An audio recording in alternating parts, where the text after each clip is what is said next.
ጤና ይስጥልን። ይህ ፋስት ዴይሊ ነው። ሰላምታችን በያላችሁበት ይድረስ እያልን በዕለቱ የተሰሙ ዋና ዋና ጉዳዮችን ወደ እናንተ ይዘን ቀርበናል። ቻናላችንን ሰብስክራይብ፣ ፕሮግራማችን ላይክ እና ሼር እንድታደርጉ እየጋበዝን የዕለቱን አበይት ዜናዎችን አስቀድመን እንጀምራለን። ወደ ኢትዮጵያ ድንበር ዘልቆ የገባውን ጦር እንዲያስወጣ ለኤርትራ መንግስት የተጻፈውን ደብዳቤ ችላ ማለቱን ተከትሎ የኢትዮጵያ መከላከያ ሰራዊት ወደ ኤርትራ ድንበር የሻዕቢያን ጦር ልክ ለማስያዝ መጓዙ ይታወሳል። ታዲያ መከላከያ ወደ ተንቤን መግባቱን ተከትሎ የሻዕቢያ ጦር ማፈግፈጉ እየተነገረ ይገኛል። መከላከያ ድንበሩ ላይ በተጠንቀቅ የቆመ ሲሆን የሻዕቢያ ጦርም የኢትዮጵያን ድንበር ለቆ እንዲወጣ አስቸኳይ የጊዜ ገደብ ሊታወጅ እንደሆነ የተሰማ ሲሆን ይህም እጅግ ትኩረት ስቧል። በዚህ መሃል ደግሞ የቀድሞ የህወሓት ከፍተኛ ጀነራል ጻድቃን ጦርነቱ ከተጀመረ ህወሓት ይጠፋል ሲል ከባድ ማስጠንቀቂያ ወደ መቀለ ልከዋል። በኢትዮጵያና ኤርትራ መካከል ያለው ውጥረት እጅጉን ከፍ እያለ ሲሆን መከላከያ ወደ ኤርትራ ድንበር የሚያደርገውን ጉዞ አሁንም አጠናክሮ መቀጠሉ ተሰምቷል። ለመጨረሻው ፊሽካ እየተጠባበቀ ነው የተባለ ሲሆን ከባህር ዳር የተነሳ ከፍተኛ ወደ ኤርትራ ድንበር ግስጋሴ መጀመሩም የብሉምበርግ አዲስ ዘገባ አመልክቷል። በዝርዝር እንመለከታቸዋለን። እስከ ፍጻሜው አብራችሁን ቆዩ። የኢፌዴሪ መከላከያ ሰራዊት የሀገር ዳር ድንበሩና ሉዓላዊነት ለማስከበር ወደ ትግራይ መንቀሳቀሱን ተከትሎ ተንቤን ገብቶ የነበረው የሻዕቢያ ጦር ወደ ሽሬ አፈግፍጓል። ከህወሓት ጋር በመሆን ቆላ ተንቤንና ደጋ ተንቤን ላይ ሰፍረው የነበሩት ሁለት የሻዕቢያ ክፍለ ጦሮች ወደ ሽሬ ማዕከል ማምጣታቸው ታውቋል። በሽሬ ቀጠና የሚገኙ የአርማጭሆ ላይን ምንጮች እንደተናገሩት ከቆላ ተንቤን የወጣችው አንዷ ክፍለ ጦር ዳባጉና ወደ ደብረ አባይ መውጫ በጊዜያዊነት የተቀመጠች ሲሆን ከደጋ ተንቤን የወጣችው ሁለተኛዋ ክፍለ ጦር ደግሞ በደደቢት መስመር ከሽሬ 18 ኪሎ ሜትር ከሳድ ጋባ ላይ ሰፍራለች። ሻዕቢያ እያፈገፈገ በሚገኝበት ተመሳሳይ ሰዓት ደግሞ በኢትዮጵያ መንግስት በኩል ለሻዕቢያ በእንቅርት ላይ ጆሮ ደግፍ የሆነ መረጃ ደርሶታል። የሻዕቢያ ጦር የኢትዮጵያን ድንበር ሙሉ በሙሉ ለቆ እንዲወጣ አስቸኳይ የጊዜ ገደብ ሊታወጅ እንደሆነ ነው የተሰማው። ህወሓትና ሻዕቢያ ጭንቅ ውስጥ ሲሆን ሶስቱ ከፍተኛ የህወሓት የጦር መኮንኖች አዲስ አበባ መግባታቸው ተገልጾ እንደነበረም ይታወሳል።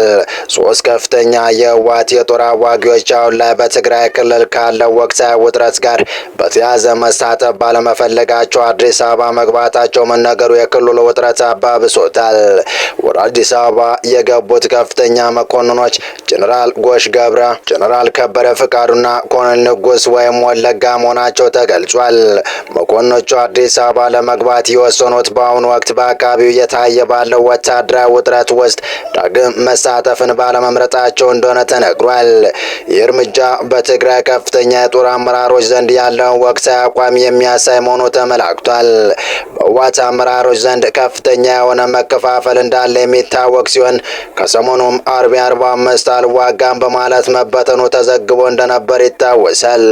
በዚህ መሃል ታዲያ ህወሓት ጦርነቱን የሚጀምር ከሆነ በአጭር ጊዜ ውስጥ ይጠናቀቃል ሲል ጀነራል ጻድቃን ገብረትንሳኤ ገለጹ። በስልጣን ዘመኑ ያከማቸውን የጦር መሳሪያ ታጥቆ ከፍተኛ ሽንፈት የተከናነበው ህወሓት አሁን ሻዕቢያን አስከትሎ ኢትዮጵያን ለመዋጋት ዝግጅት እያደረገ ነው። የቡድኑን የጦርነት ጉሰማ ተከትሎ ጀነራል ጻድቃን ገብረትንሳኤ የቀድሞ ህወሓት ጦሩን አካሄዳለሁ የሚል ከሆነ የሚደረገው ጦርነት እጅግ አጭርና በትንሽ ኪሳራ ብቻ የሚፈታ መሆኑን አረጋግጠዋል። ወንጀለኞቹ ራሳቸው የፈጠሩትን ችግር ራሳቸውን ሊጋፈጡት በማድረግ የሚጠናቀቅ ይሆናል ሲሉን ተናግረዋል። በቀጣይ መረጃ የኢትዮጵያና ኤርትራ ጦር በድንበሩ ተፋቷል ሲል ብሉምበርግ ገለጸ። ኢትዮጵያና ኤርትራ ጦራቸውን ወደ ድንበር አንቀሳቅሰዋል ያለው ብሉምበርግ ይህን ያለው አዲስ ባስናበበው ዘገባ ነው። መነሻውን ባህር ዳር ያደረገ ከፍተኛ ቁጥር ያለ የመከላከያ ኃይል ወደ ትግራይ አዋሳኝ መንቀሳቀሱን ብሉምበርግ ዲፕሎማቶች ዋቢ አድርጎ ዘግቧል። ከኢትዮጵያ መከላከያ ሰራዊት ባለፈ ኤርትራ ጦር ከፍተኛ ቁጥር ያለው ጦሩን ወደ ድንበር አስጠግቷል ብሏል። እንደ ዘገባው ኢትዮጵያና ኤርትራ ወታደሮቻቸውንና ወታደራዊ ቁሳቁሶችን ወደ ሰሜን ትግራይ ክልል እያስጠጉ ይገኛሉ። ይህም በአፍሪካ ቀንድ ዳግም ግጭት ሊቀሰቀስ ይችላል የሚል ስጋትን ፈጥሯል። በማህበራዊ ድረገጽ ላይ የተጋሩ ምስሎች የጭነት መኪናዎች ወታደሮችና ታንኮችን ወዳልታወቀ ስፍራ ሲያጓጉዙ መመልከቱን ዘገባው ጠቁሟል።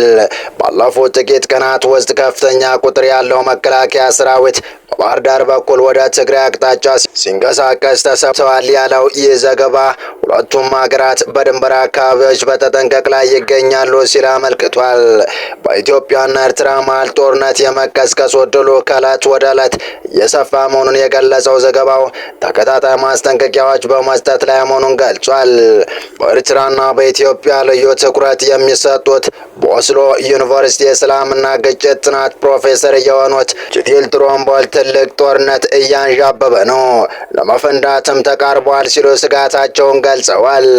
በተመሳሳይ ዘገባ የክራይሲስ ግሩፕ ማስጠንቀቂያን ዋቢ አድርጓል። ዓለም አቀፍ ክራይሲስ ግሩፕ በኢትዮጵያ ፌዴራል መንግስት በትግራይ ክልልና በጎረቤት ኤርትራ መካከል እየተባባሰ የመጣው ውጥረት የአፍሪካ ቀንድን ከ3 ዓመታት በኋላ መልሶ ወደ ደም አፋሳሽ ጦርነት ሊከት ይችላል ሲል ማስጠንቀቁ ይታወቃል።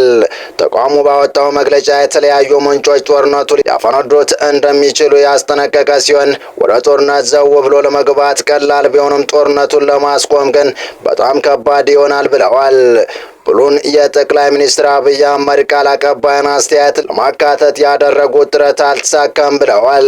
ይህ በእንዲህ እንዳለ 1990 ዓ.ም ጀምሮ ውጥረት ያልተለየው የኢትዮጵያና ኤርትራ ግንኙነት የጠቅላይ ሚኒስትር አብይ አህመድን ወደ ስልጣን መምጣት ተከትሎ በ2010 ዓ.ም በተደረገ የሰላም ስምምነት የተቋረጠው የሁለቱ ሀገራት ግንኙነት እንደገና ጀምሮ ነበር። ይህ የሁለቱ ሀገራት ሰላም ማውረድ በሀገር ውስጥም ሆነ በዓለም አቀፍ ማህበረሰብ ዘንድ አድናቆት የተቸረውና የኢትዮጵያ ጠቅላይ ሚኒስትርን የሰላም ኖቤል እስከ ማሸለም የደረሰ ነበር።